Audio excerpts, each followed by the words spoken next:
통합진보당 원내 대변인 김미희입니다. 오늘은 민주주의를 수호하는 보건의료 단체 기자회견을 소개해드리러 나왔습니다.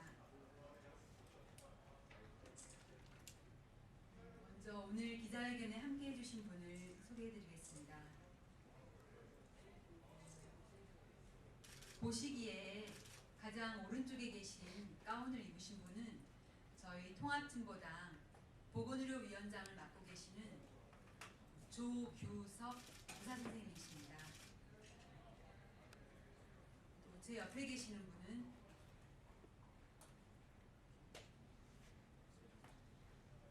민중과 함께하는 한의계 진료 모임 길벗 한의사 모임의 운영위원이신 박재만 한의사 선생님이십니다. 제가 먼저 인사 말씀을 드리겠습니다. 국회 보건복지위원회 위원 통합진보당 김미희입니다. 오늘은 통합진보당 위헌 정당 해산 심판 청구에 반대하며 단식 농성에 돌입한 지 9일째입니다. 9일 동안 어려움이 많았지만 많은 분들이 지지방문하여 격려해 주셔서 힘을 내고 있습니다.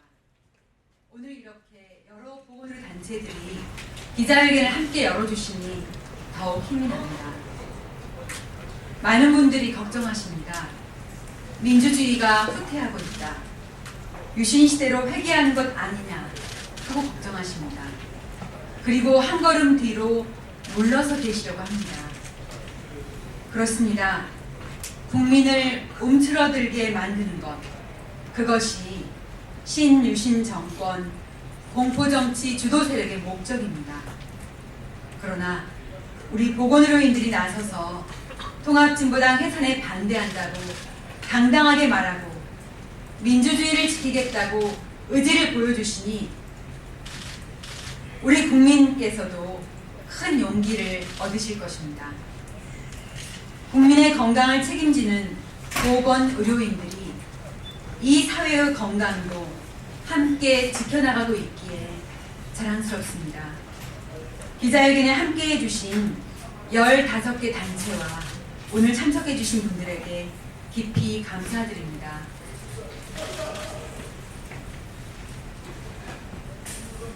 그럼 오늘 준비한 성명서를 조금 전에 소개해드린 대로 민중과 함께하는 한의계 진료 모임의 길벗 한의사 모임 박재만 운영위원께서 대표로 낭독해 주시겠습니다. 반갑습니다. 저는 길벗 한의사 모임 운영위원 박재만입니다. 많은 분야에서 현 시국에 대해서 민주주의가 굉장히 후퇴하고 있는 것에도 우려를 하고 있습니다. 보건의료인들도 사회의 어떤 민주화에 대해서 많은 참여를 해왔는데 지금 여러 것들에서 민주주의가 심각하게 후퇴하고 있는 것에서 입장을 같이 표명하기 위해서 마음을 모았습니다.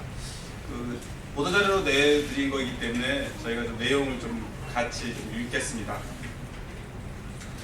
민주주의를 수호하는 보건의료 단체 성명서. 우리는 한국의 민주주의가 뿌리째 흔들리고 있는 현상을 우려하며 독재 정권으로부터 쟁취해온 민주주의를 지키기 위해 다음과 같은 입장을 밝힌다. 통합진보당에 대한 박근혜 정부의 위헌정당 해산 시도는 철회되어야 한다. 박근혜 정부는 지난 11월 5일 통합진보당을 위헌정당이라며 헌법재판소에 위헌정당 해산 심판 청구를 결정하였다. 아울러 법무부는 헌법재판소의 판결 전까지 정당 활동을 정지해달라는 가처분 신청을 냈고, 새누리당은 공직선거법상 정당 해산 시 비례대표 국회의원직, 지방의원직 승계를 금지하는 법률 개정안을 내놓았다.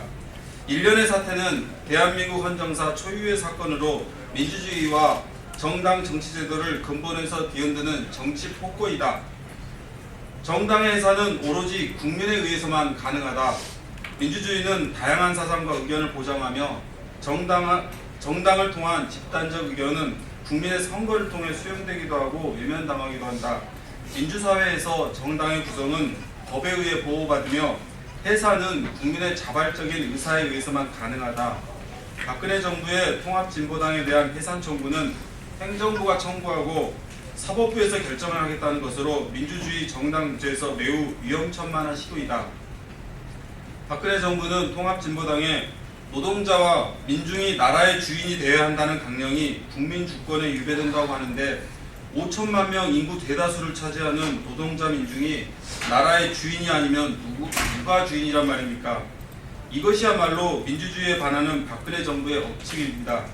헌법에 명시된 대로 대한민국이 민주공화국이라면 국민 대다수를 차지하는 노동자 민중이 나라의 주인이 되어야 하는 것이 맞습니다. 국가기관이 총동원된 불법 강권 대통령 선거에 대한 물타기를 중단하라. 통합진보당 해산시도는 지난 대선에서 자행되었던 국정원, 검찰, 경찰, 군대, 보훈처 등 여러 국가기관의 불법 행위들이 폭로되자 현 정부의 비판적인 야당을 해산하여 민심을 돌리려는 박근혜 정부의 국면 전환용 정치극이다. 수많은 국가기관들이 총동원되어 종북과 안보 논리로 야당 후보들을 폄하하고 여당 후보를 지지하는 행위들은 명백한 불법 선거 운동이다. 이런 유연적 행위들에 대해서는 항고하며 이 문제에 대해 강력히 문제 제기하는 정당은 해산시키겠다는 발상이야말로 위헌이고 독재이며 심각한 정치 보복이다. 민주주의 훼손, 독재 정권의 부활을 우려한다. 박근혜 정부는 지난 대선에서 경제 민주화와 복지 공약을 앞세워 대통령에 당선되었다. 하지만 취임 선서하기 무섭게 수많은 공약들을 폐기하거나 말을 바꿨다. 4대 중증질환 100% 보장, 65세 이상 노인들에게 월 20만원 기초 노령연금 지급 공약은 득표를 위한 미끼 상품으로 전락되어 있다. 국민들에게 약속했던 경제 민주화와 복지는 온데간 되었고 기업 배불리기만 난무하다. 또한 교육 현장을 지켜온 정교조는 하루아침에 법의 노조가 되고 법대로 하자는 검찰총장마저 찍어내자 공직사회가 숨을 죽이고 있다. 과거 군사독재 시절부터 편향된 이념적 잣대로 정부와 다른 의견을 가진 단체와 사람들을 불온시하는 현 정부의 태도에서 우리는 독재 정권의 부활을 직시하게 된다. 수많은 사람들의 피눈물로 쟁취되어 온 한국의 민주주의가 뿌리에서부터 흔들리는 현 사태에 우리들은 우려하지 않을 수 없다. 박근혜 정부는 민주주의를 훼손하는 행위를 즉각 중단하기 바란다. 역대 독재 정권들이 그랬던 것처럼 국민을 깔아뭉개는 독재 권력은 성남 민심에 의해 역사의 엄중한 심판에 직면했다는 사실을 상기하기 바란다. 국민의 건강을 지켜온 우리 보건의료 단체들은 통합진보당에 대한 부당한 해산 조치가 철회되고 우리 사회의 민주주의가 회복될 때까지 모든 민주주의 세력과 함께할 것이다. 2014년 11월 14일 민주주의를 수호하는 보건의료 단체 일동. 보건의료 단체에 참여했던 단체는 총 16개 단체였습니다. 제가 간단하게 소개를 해드리겠습니다. 전국 보건의료산업 노동조합, 공공비정규직 노동조합 보건분과, 인도주의 실천 의사협의회, 건강사회를 위한 약사회, 참의료 실현 청년한의사회, 노동건강연대, 한국노동안전보건연구소, 세물약사회, 농민약국, 더불어 건강한 사회를 실현하는 늘품약사회, 민중과 함께하는 한의계 진료모임 길벗 한의사 모임, 부산 민주한의사회, 한방의료활동 들풀, 건강한 부천을 위한 의료인 모임, 의정부 공공의료 강화 시민 모임, 그리고 통합진보당 보건의료위원회 이사입니다. 우리 보건의료 단체들이 이번에 이 성명을 같이 하면서 느꼈던 것은 현 정부의 민주주의 후퇴에 대해 굉장히 우려를 많이 하고 이것에 대해서 보건의료 단체들이 무언가를 같이 해야 될 때가 점점 무르익어 가고 있다는 것을 같이 확인하는 계기가 되기도 하였습니다. 감사합니다.